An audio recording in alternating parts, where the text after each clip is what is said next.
Sa gitna ng pagkapula ng sunog sa San Juan kahapon, nagbuwis ng buhay ang isang fire volunteer.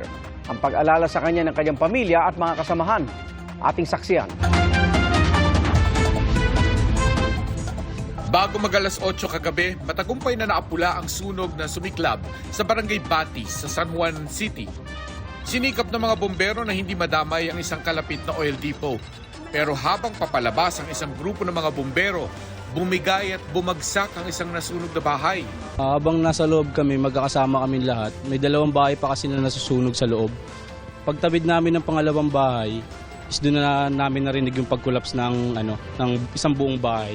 Kasi akala namin walang patient na nandun.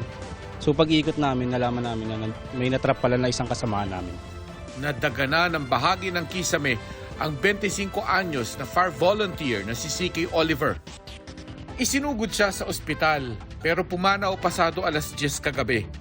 Kapalit ng kabayanihan ni CK, hindi na siya muling makakasama ng kanyang mga kaanak at mahal sa buhay.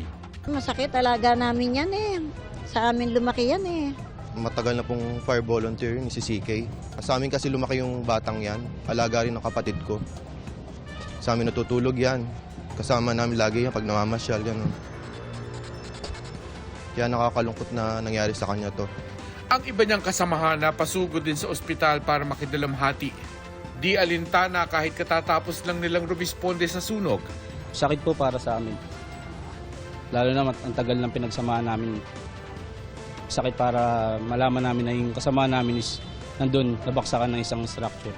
Ang Bureau of Fire Protection National Capital Region nangakong magpapaabot ng tulong para sa nasawing fire volunteer.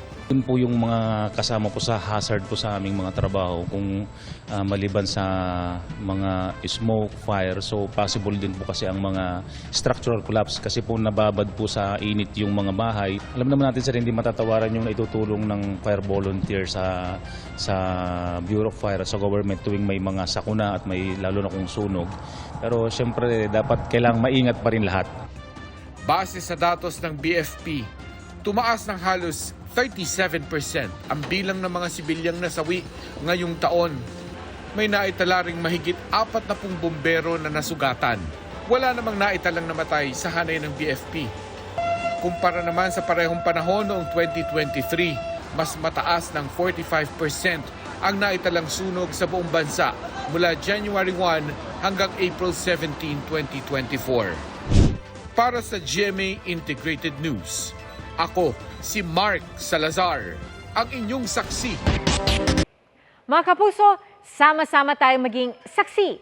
Mag-subscribe sa GMA Integrated News sa YouTube at para sa mga kapuso abroad, samahan niyo kami sa GMA Pinoy TV at sa www.gmanews.tv.